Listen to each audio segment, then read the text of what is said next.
Nesta aula vamos abordar as teorias do controle social. Esta é são teorias que estão até atualizadas. Aí vai dar para compreender bem a utilização desses conceitos, dessas teorias nas políticas públicas de controle social, segurança pública. Primeiro vamos ver o que é controle social. Controle social é um conjunto entre formas externas de intervenção no comportamento do sujeito desviante, como criminoso que é detido pela polícia, e um processo de construção de uma consciência guiada pelas regras e normas de uma sociedade.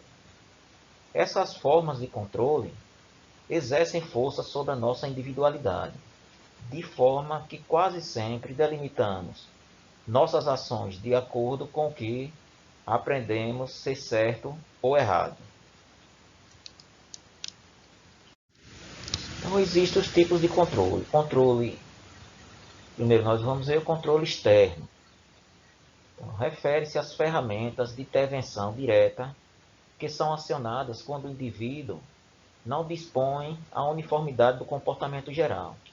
Ou seja, quando o indivíduo não quer se comportar de acordo com as condutas aceitas pela determinada sociedade, então ele vai sofrer punições. Isso, as sanções, as punições, a vigilância externa, que é o serviço de polícia, e outros. Então, essa que é o controle externo que vai dar sobre o indivíduo. Praticamente ele vai ser coagido, né? Vai sofrer a coerção social para que se adeque às normas e comportamentos aceitos pela aquela sociedade. O outro tipo é o controle interno. Está associado àquilo que o meio social consegue interiorizar, isto é, tornar uma ideia, pensamentos ou qualquer outra característica parte da consciência de um indivíduo. Então, o exemplo disso é a socialização primária, educação, as normas, os valores, as metas sociais e as crenças. E onde nós encontramos isso? Primeiro, na família, os nossos pais, mães, parentes, os adultos vão passar para as crianças que vão absorver esses valores dessa família. Segundo, as crianças na escola vão também aprender as normas da sociedade e os conhecimentos necessários para ela poder viver em sociedade. Outro fator também são as crenças, como as religiões, que dá também esse controle, que você deixa de fazer determinadas condutas, que é considerada errada pelaquela crença, e nisso é um controle interno. Esse controle são aquilo que você absorveu como certo e como errado. É isso que vai controlar e vai guiar suas condutas neste momento. Para os teóricos do controle, o crime ocorre como resultado de um desequilíbrio entre os impulsos em direção à atividade criminosa e os controles sociais e físicos que a detêm. As pessoas que agem racionalmente e que, dada a oportunidade, qualquer um se envolveria em atos desviantes. Isso colocando, exemplificando, ou seja, aquela questão que a pessoa não vai agir, não vai tomar uma atitude criminosa, porque simplesmente está sendo vigiado, está sendo observado. Mas caso ele tenha a oportunidade de agir que não vai ser punido, então a maior parte das pessoas fariam isso aí. É por isso que ele fala que é racional. A pessoa vê praticamente uma conta, se vale a pena ou não você cometer determinada atitude, se vai ter lucro ou não, se vai ser punido ou não. Então, por isso que ele fala que qualquer um se envolveria em atos desviantes, que é racional, ou seja, a pessoa age não levado por determinados fatores, mas age porque quer. Porque quer e porque vê que vai compensar. Aquela história de que o crime compensa. Nós podemos ver duas abordagens na teoria do controle. se refere que quando os elos que ligam as pessoas à sociedade são fracos, o resultado pode ser a delinquência e o desvio. E quais são esses elos? É o apego à comunidade que vive, à sociedade que vive, o compromisso com aquelas regras, com aquela norma, aquela instituição, a própria sociedade, o envolvimento com aquela determinada sociedade e a crença. Então, isso é uma das abordagens que é baseada nos elos, ligam as pessoas à sociedade. E a outra abordagem é que o crescimento do crime é um efeito do aumento do número de oportunidades e alvos para o crime na sociedade moderna. Então, mais objetos que as pessoas desejam e que não podem ter de forma normal com o trabalho, e dada a oportunidade, muitas pessoas as que vão cair na criminalidade vê a oportunidade de adquirir de forma de encontro à lei e vai adquirir e acha que vale a pena aquilo ali. Então, o número de chances que a pessoa tem de cometer esse crime é que vai levar com que, e não ser punido, é que vai levar com que ela cometa esses crimes, né? Essa é a outra abordagem. Então, na obra As Causas da Delinquência, o autor defende que existem 4 tipos de laços que ligam as pessoas à sociedade e ao comportamento estabelecido pela lei. Isso já foi visto no conceito de cima, que é o apego, o compromisso, a participação e a crença. O apego é você estar ligado àquele grupo, àquela comunidade, àquela sociedade e concordar com esses valores. O compromisso, já que você está incutido nessa sociedade e incutir esses valores, o compromisso que você tem com os outros. A participação naquela sociedade. Você participa, você está integrante, se sente parte integrante daquela sociedade e daí você passa a defender aqueles valores. E a crença nesses valores, nessas leis estabelecidas. Aí é que é bem mais forte, você acha aqueles valores daquela crença como certo. Então você vai defender esses valores e vai viver de acordo com essas normas estabelecidas por essa sociedade, que está na lei, na Constituição. Essa abordagem sugere que os delinquentes são, na generalidade, indivíduos cujos níveis de autocontrole são baixos, em virtude de uma socialização inadequada em casa e na escola. Dá para perceber essa abordagem, ela está ligada diretamente aos controles internos. Então, vê o nível social. Então, se for colocar uma política de segurança pública para ser empregado com base nessa abordagem, então ela é priorizar basicamente a melhoria da sociedade, da interação entre os indivíduos de determinada sociedade. Então, melhorar questões como que a educação e a interação entre o próprio grupo para ter esse respeito à lei. Então, as políticas de segurança vão ser feitas com base naquilo que ele acha. O que está faltando com base em determinada abordagem é justamente o que ele vai desenvolver. Então, se são esses laços que ele acha que falta para a pessoa entrar na criminalidade, é isso que ele vai tentar desenvolver. Então, basicamente, aí entraria também o policiamento comunitário, né? Fazer desenvolver políticas sociais, tudo isso para fortalecer esse laço e fazer com que a pessoa não entre na delinquência. A outra abordagem, já totalmente contrária, é ver que alguns teóricos da teoria do controle veem o crescimento do crime como uma consequência do número crescente de oportunidades e alvos para o crime na sociedade moderna. Então isso vai implicar o quê? Que a pessoa tem mais oportunidade de cometer crimes e também, vamos dizer, maior necessidade, e ele vendo racionalmente entre a necessidade que ele tem e a oportunidade que ele tem de cometer o crime Se ele não vê como vai ser punido, então geralmente vai cometer esse crime. Vai cometer um crime, que ele acha que vai compensar.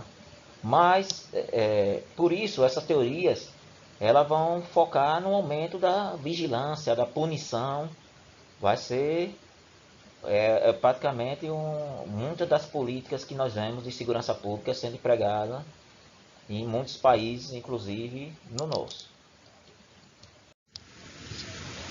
De modo a poder responder a tais mudanças, a prevenção do crime por parte das autoridades, nos anos mais recentes, tem vindo a concentrar os seus esforços na tentativa de limitar as oportunidades para o crime ocorrer. Nestas técnicas policiais, tem sido central a ideia de dissuasão, colocar obstáculos à ocorrência dos crimes através da intervenção direta em situações de crimes potenciais. Então, as políticas que nós estamos vendo, se aí a questão do uso das câmeras, de maior número de policiais, de maior número de prisões, condenações. Então, essa é a política que essa abordagem leva à frente, que nós estamos vendo em plena utilização na sociedade. Então, os autores que defendem a teoria do controle social argumentam que, em vez de tentar alterar o criminoso, a melhor política é tomar medidas pragmáticas para controlar a sua capacidade para cometer delitos. Então, essa questão da vigilância, como também a mudança do próprio meio social, dando oportunidades para as pessoas, vai fazer com que eles não tenham tanta oportunidade para o delito e tenham oportunidade também para ir para o lado bom.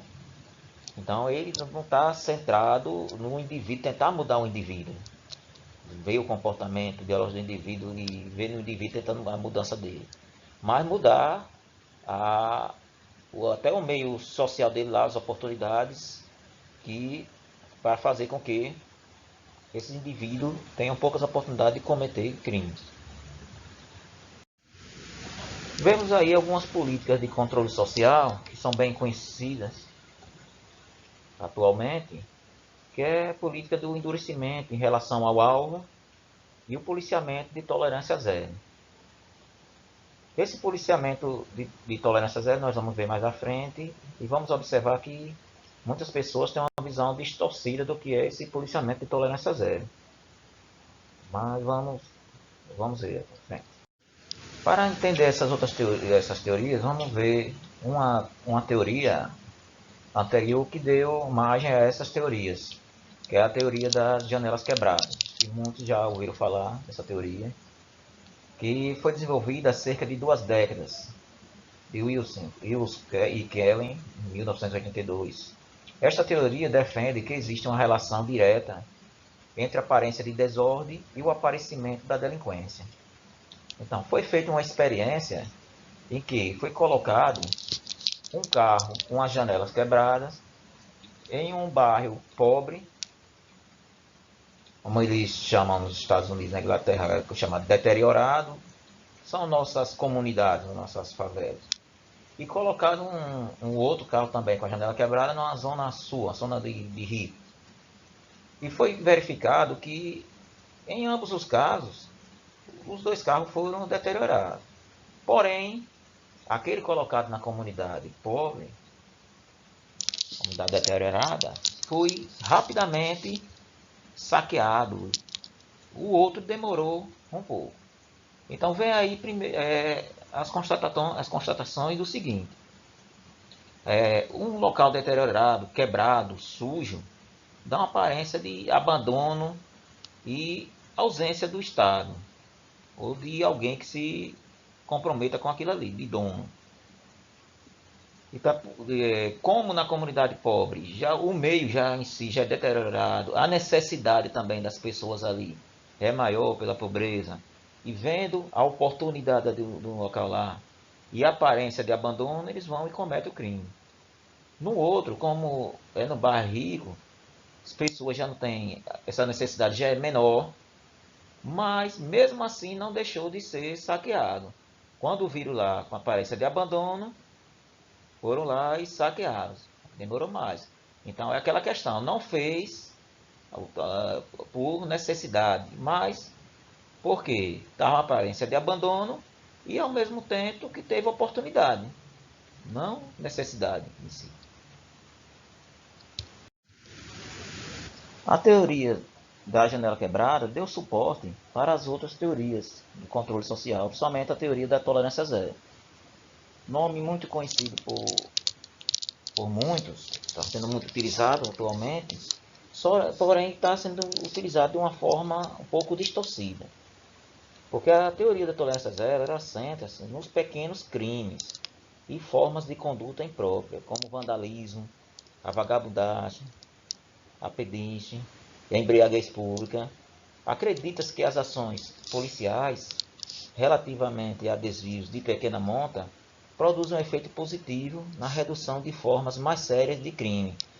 Então, a política de tolerância zero não é aquela política do confronto como nós vemos muitas vezes passando os meios de comunicações dessa forma. Mas, na verdade, é evitar, vai ter realmente mais prisões, mas ela vai agir muito mais em pequenos crimes, para mudar essa aparência de estar cheio de pessoas na rua, sem fazer nada, e vai ter mais oportunidade. Ruas sujas, com aquela aparência também de abandono do Estado. Então ele vai agir nessas pequenas formas. E também nós vamos ver que também vai ter outras formas, fora a prisão, de agir, que vai influenciar também nessa política de segurança.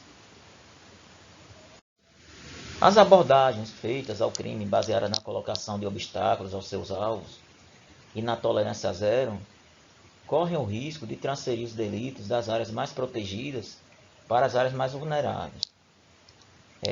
Pode muito bem suceder que os bairros mais pobres e com falta de coesão social sintam o crescimento do crime e da delinquência à medida que as áreas mais abastadas aumentam as suas defesas.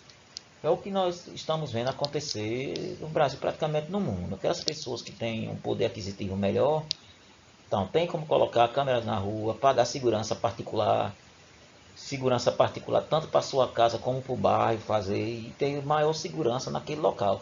Além daquela questão que nós vimos pela política de tolerância zero. O local é menos deteriorado, as pessoas com poder aquisitivo melhor. Então, basicamente, quem vem para fazer o crime são pessoas de fora. De fora. O crime são cometidos por pessoas de outros bairros, de outras comunidades, com aquilo ali. Mas como está com toda essa segurança, as pessoas não vendo tanta oportunidade e vamos dizer, a chance dele se sair mal é muito grande, então ele prefere cometer esses delitos, esses crimes nos bairros onde vivem lá, que está com menos segurança. Está com menor segurança, então vão cometer esses crimes nesse local. Essa é uma das críticas feitas a essas políticas de endurecimento ao alvo e de tolerância zero. Gostaria de fazer um adendo quanto a essa teoria das janelas quebradas, em duas questões que ela também chama atenção, que é a aparência de desordem e abandono de um determinado local e, consequentemente, a constatação da ausência do Estado. Leva com que os criminosos, principalmente os grupos organizados, crime organizado, tomem conta do Estado, chegando a surgir até teorias chamadas de Estado paralelo, que criam suas próprias leis e regras naquele local. Tudo isso levado por quê? O abandono do Estado, não está presente naquele local ali, para subsidiar as questões sociais, melhorar a interação, a coesão social. Nisso também surge outra parte, aquilo que eu falei, que ela pode ser dar margem a outras políticas de segurança pública que não seja só com base no crime. Então, aquela abordagem que é para melhorar a socialização, a coesão social, determinado grupo, e criar oportunidades, boas oportunidades para as pessoas, para o indivíduo. Então, levou a algumas teorias que alguns livros trazem essa aí com base na teoria de Chicago. E Chicago, no início da década do século XX, 1900, Então ele teve vários grupos de criminosos tomaram conta do local, as gangues, chamadas gangues, e as ruas eram todas, vamos dizer que de forma simples, uma grande favela de Chicago. Ruas curtas, com barracos, com mau saneamento e tudo, e veio a pegar fogo, e as lutas entre gangues eram constantes. E essa cidade veio a pegar fogo. Teve um grande incêndio lá que destruiu parte da sociedade, e daí eles colocaram uma política de segurança que veio da seguinte forma, de fazer, melhorar essa condição das casas, das ruas. Então, até na área da engenharia surgiu essa teoria que hoje, quando se fala em grandes obras, obras suntuosas, luxuosas, se fala na teoria de Chicago. Eles colocaram essas ruas largas, tudo para evitar essa formação de gangues e melhorar esse ambiente, melhorar assim a autoestima do indivíduo de viver naquele local. E espera que melhore também a interação e outras oportunidades, boas oportunidades. Essa mesma teoria já foi utilizada em outros locais, não em sua totalidade, mas em aqui. Nós vimos o caso na Colômbia, onde foi construído os teleféricos e deu uma melhorada em alguns bairros lá que diminuiu bastante a criminalidade e a ação dos grupos organizados naquela cidade. Em alguns estados e cidades do Brasil nós vemos essa mesma política. Construção em locais onde era palafitas e onde era favelas, construção de casas, de conjuntos com a estrutura melhor, a ação também dos grupos voluntários que não estão ligados ao Estado também. Você vê várias questões dessas assim que visa a melhoria da coesão social. E nisso pode estar com base nessa teoria, que se leva a melhoria do local para que melhore a coesão social, oportunidades para as pessoas, para que elas tenham boas oportunidades e não vá para o crime. Então, ela pode ter outras políticas de segurança que não seja só prender, mas sempre voltado à sociedade, mudar o ambiente e as oportunidades da pessoa. De não ter tantas oportunidades para o crime e aumentar o número de oportunidades para que ele vá justamente agir de acordo com as normas estabelecidas e ter oportunidade de progressão social.